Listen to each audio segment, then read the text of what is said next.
What's next for markets? I'm Michael Kantrowitz, Chief Investment Strategist at Piper Sandler, where I lead the portfolio strategy team ranked #1 on Wall Street in the All-America Institutional Investor Research Survey. Well, good morning, Jackson, and good morning, Stephen. I'm pretty lucky today because I think I am joined by two of the smarter people on Wall Street that are most informed and understand indices and index rebalances and index earnings and how we really calculate all this data the correct way, because there's plenty of, I think, people doing a lot of back of the envelope math there. So Jackson, welcome. Excited that you joined us on the podcast. Jackson is the head of index rebalancing at Piper Sandler. And so Jackson, I'm curious, what does that mean? What do you do day to day? What are your conversations about with clients? Thanks, Stephen and Cancho, for having me. Nice to be with you. I've been with Piper 6 years, lead Piper's index rebalance platform. And essentially what that means is predicting index events that are going to happen in the future, both for the major quarterly rebalances, which generally take place in March, June, September, December, and everything that happens in between. So whether that's corporate actions or a deal is closing and it's going to open up a spot in the S&P 500, predicting which company is going to be added to the S&P 500 to replace it, among a number of other things. So the clients that I speak with are the largest indexers who are managing the passive index ETFs and mutual funds. So the passive index community. 2 would be hedge funds that pre-position for these events and provide liquidity. Obviously, if a company is being added to the S&P 500, means that there's going to be a lot of stock that needs to be bought on the rebalance day. And so where does that liquidity come from? There's hedge funds that pre-position for it. And so our trading desk helps facilitate these index rebalance events. I think over the last couple of years, we've seen long onlys and fundamental hedge funds equally as important to them, just because the passive part of the market has now either approached or exceeded 50% of US assets. And so we've seen a lot of hedge funds starting some of their investment thesis and universes by looking at, okay, which companies are potentially going to go into what indexes before they even start some of their fundamental work, just because they know that if they can get ahead of some of these flows, it can be really meaningful from a catalyst standpoint. And then long onlys, obviously, if they know that this company could potentially get added to one of their benchmarks in 3 months or 6 months, how should they think about timing in terms of when they should be buying various stocks? So that's what I focus on. I also work super closely with capital markets and banking because obviously CFO teams and CEOs, if passive assets are half of the US equity market, it's a huge portion of the equity side of their capital structure. So spend a lot of time working with CFOs and management teams to understand how they can position themselves to get included in all the right indexes and then take advantage of the liquidity events. I think where we stand right now is there's a lot going on in the index rebalance space, probably more than I've ever seen in the last 6 years of doing this. Right now, we're in the middle of a very large rebalance cycle, the largest of all time. And what that means is essentially across MSCI, S&P, NASDAQ, Russell, and a number of other index families, there's going to be roughly $600 billion turnover over the next month. And then in addition to that, you've got the SpaceX IPO, which a number of the major indexes have actually changed their methodology to make sure they can get included in those indexes on a fast track basis.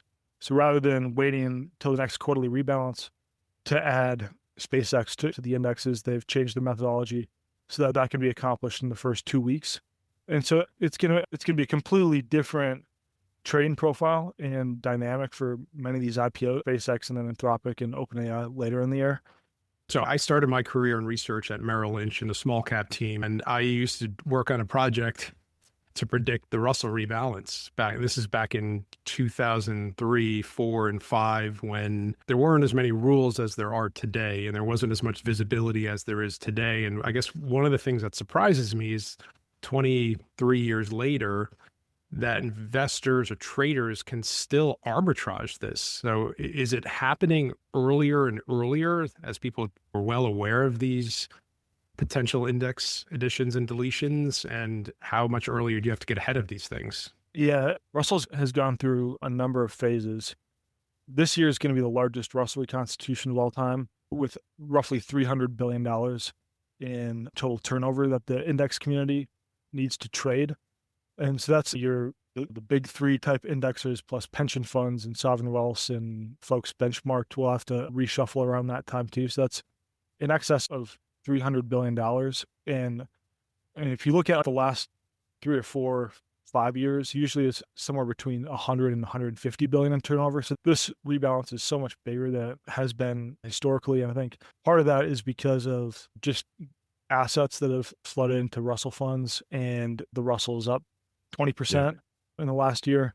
This year will be the most Russell 2 to Russell 1000 migrations. I think it's 8 or 39. Usually it's more like 15 to 20. And a lot of that's like your Bloom Energies, and a lot of AI names are driving that. So I think in terms of the size of the rebalance, that's how I'm thinking about it. In terms of how these are gamed or pre-positioned for or facilitated, when the rebalances historically have been a lot smaller, the market has had plenty of capital to pre-position for them. And so there's so many eyes on these predictions that I think like it was a much more saturated trade. And you'd see a lot of the companies being added actually go wrong way and sell off into the event. And a lot of the companies that were being removed actually rally just because the trade got so saturated and everyone got in the trade. That this year, like we haven't necessarily seen that. Like MSCI was actually really strong into the close of last Friday, which is when MSCI rebalanced, and all of the buys performed really well and all rallied into the close and all the sells sold off. And so I think like the reason that we've seen that, and I probably expect that to continue, is just the size of this cycle is so big that a lot of the liquidity providers and hedge funds that are involved in the strategy are just spread thin. There's just only so much capital and $600 billion to pre-position for. So that's our view on how performance has been and how these have traded. I think the final thing I'd be thinking about is probably 5-6 years ago when I started predicting Russell changes, it was a lot of work in Excel and a little bit of Python. And then in the past 2 or 3 years, it's gone largely to Python and code. And this year, most of our model is done with AI. And whether it's like domicile related issues, like figuring out, is this company a US company or not? And is it eligible in Russell for that point of view? Sure. Like being able to scrape through filings with AI and come to those conclusions for whether or not a company is eligible. Like AI is making it so much more efficient that I think this year our prediction was like 99% correct. So like people can predict these things like starting in January, February. And I think the markets is so much more efficient from that standpoint. What are the differences between S&P and Russell, and what are the rules? For sure. So you've got broad market indices, and then you've got more narrow type of frameworks. And so when I think broad-based, I think of S&P total market. I think of CRISP, which a lot of people aren't necessarily familiar with the CRISP index family, and that's broad-based across pretty much all U.S. names. Russell, both the 1000 and the 2000, which make up the Russell 3000, is a broad market family. Same thing with MSCI, which MSCI has a global focus, but it's broad-based. And then you've got NASDAQ 100, which you have to be obviously traded on NASDAQ, and the 100 largest companies that are NASDAQ listed and not financials. And then the S&P 500 is the 500 largest companies in the U.S. stock market that are U.S. companies. So you have like the broad-based set, and then you've got NASDAQ 100 and S&P 500, which are a little bit more narrow and focus on either tech or just large cap specifically. And so I think you've got some indexes that are rules-based and very mechanical, and then you've got S&P 500, which is committee-based. And where Russell, it's very easy to predict which companies are going in and out because we got the rules and you just can build a script for it. S&P does have its rules, but this Friday after close is when they're going to choose which company's going in the S&P 500, and that's around a dozen people on a committee that sit around and have some discretion on which companies are going in and out. I think that there's certainly pros and cons to both, but in terms of the methodology changes that these indexes have considered, particularly with respect to SpaceX and Anthropic and OpenAI, the big problem has been historically companies that have a low float. So typically that's below 10% or below 5% are not eligible for indexes. There's a number of reasons why they haven't included them historically, but now we've been presented essentially with 3 large IPOs, all of which will likely be under 10%, if not under 5%, certainly to start until their lockups come off. to start for SpaceX with a $75 billion offering, assuming a valuation of 1.75 trillion. That floats 4.3%. So SpaceX, under the methodology for Russell and S&P total market and a number of other indexes, would never see inclusion until the lockup comes off. And so I think the problem has been a lot of the retail holders who own these index funds want exposure to it right out of the gates. Or maybe if you don't include these, then it's not representing the US market effectively. And so that's why they've thought about essentially changing the rules to make sure that they can get added within the first 2 weeks. And so essentially what the methodology changes they've proposed and passed in the last month is if you're a mega cap company only, so you got to be typically over $125 billion total market cap company, then we're going to waive the float requirements and allow for immediate inclusion within the first 2 weeks. S&P 500 is a little bit different. They've said that you have to season and trade for 1 year. And in addition to that, you also have to be profitable. So essentially what this means is most of the indexes are going to add them in the first 2 weeks, and S&P 500 will not be added for 12 months. So this is just a completely different dynamic from anything that we've seen in the past for any of these IPOs.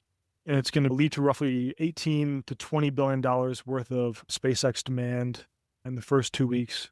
Most of these indexes will weight SpaceX based on the $75 billion float market cap to start. So these indexes weight based on the float market cap. As SpaceX stock comes unlocked, the float will increase, and then at subsequent rebalances, there'll be upweights and additional demand as we go. Yeah. So in total, over the next year and a half for SpaceX, we're going to see around $20 billion in the first 2 weeks, and then another $290 to $300 billion of SpaceX demand over the next year and a half. So it's going to be super impactful. So what will the float be at that point as a percent? It'll be roughly 40%. Okay. So it's still going to be a big weight in the index, but is going to weight the stock based on that float percentage. So that will, once it gets included, and if there's more lockups released, it'll continue to expand, assuming the price doesn't change.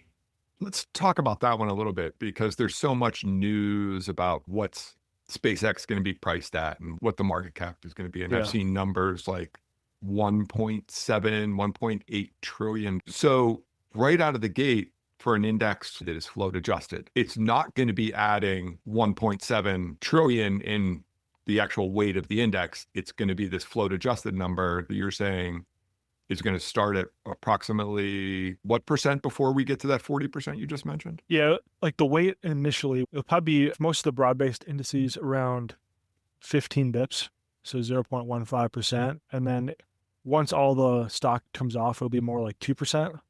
It'll look like they'll have a weight similar to AMD. Yep. But it's going to certainly take some time. And I think that's an interesting nuance that people don't always get. You can't just take the market cap of companies, add them up, and then divide. And you're saying SpaceX and some of these IPOs are so closely held that a lot of that float is going to roll on. So that it's going to be like a constant roll up in terms of their weight in the index as we go.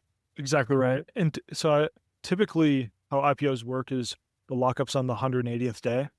So all the stock that was from pre-IPO holders and locked up comes unlocked on day 180.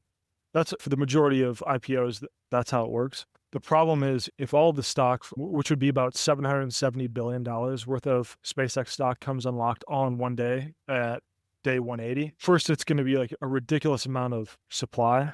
And a lot of times how lockups are facilitated is hedge funds will short stock ahead of time and then cover into the supply to provide that liquidity. So if you've got $770 billion of stock coming unlocked all in one day, the market can't pre-position short and get short enough stock to facilitate that and cover that into those blocks. So I think that's one part of it.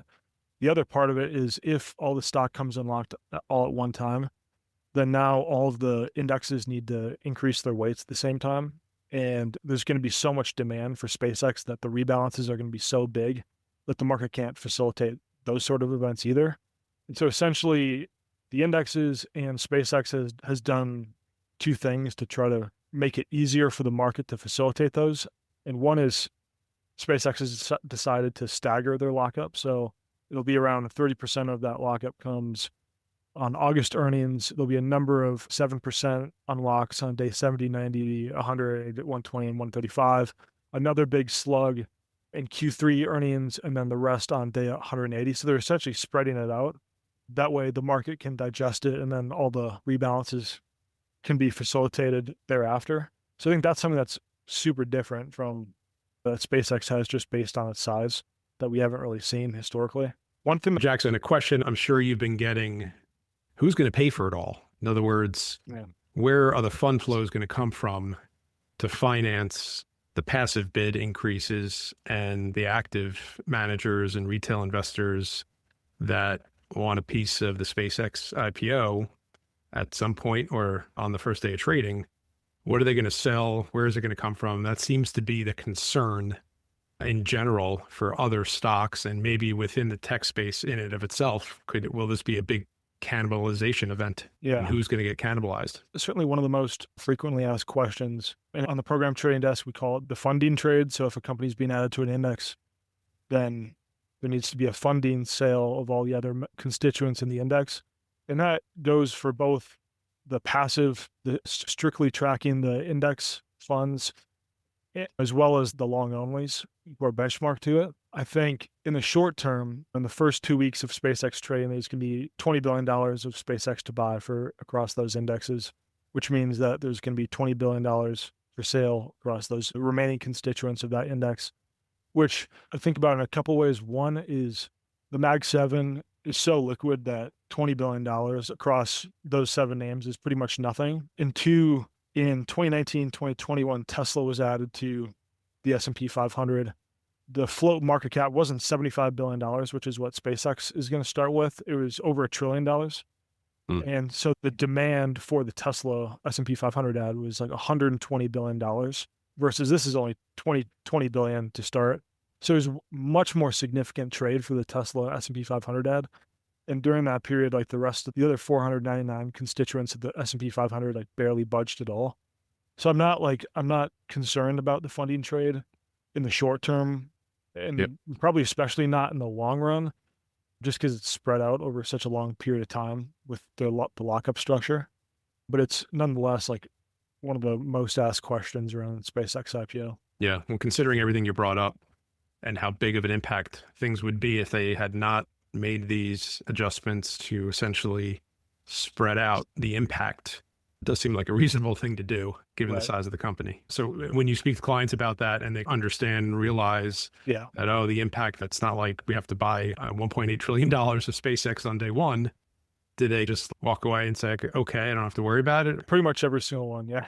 Our markets are so deep at this point for the top 50 names in terms of market cap that you can get significant notional amounts done with very limited market impact. Interesting. It's always good to provide some clarity into a question, because I've certainly heard people talk about that on CNBC and Bloomberg, and I don't want to name any one channel, but broadly. So it's certainly conventional wisdom out there. So that's, and a lot of people were also talking about, look what happened in 99 while the lockups opened up. But again, I imagine those were not staggered back then. Right. I think the final thing to wrap up on SpaceX and how various market participants are thinking about it would be the big indexers are trying to figure out how much stock they want to get on the actual deal versus waiting until day 5, day 10, day 15 when the index tells them to buy. I think a lot of the hedge fund liquidity providers that need to be there providing that liquidity on the index events are figuring out also how much do they want to get on the deal versus buy in the market on day 3, day 4, day 5 leading up to that event. And then I think the hedge fund community, like there's a lot of eyes on this deal for sure. I think the big focus is lockups and getting short ahead of the lockups and then getting long coming out of them, knowing that there's so much index demand that's going to be coming off the back into year end and then early 2027. And then I think finally, like on the long only side, like the big long onlys, like they know it's going to be like a meaningful portion of their benchmark at some point. It's going to start out as a small weight to begin with, but it'll get to 2.5% at some point. And so then it's thinking about timing. When should I be buying SpaceX, after or on the day of when it gets added to my benchmark? So that's how various folks are thinking about it. Do we know which GIC sector that's going to be included in?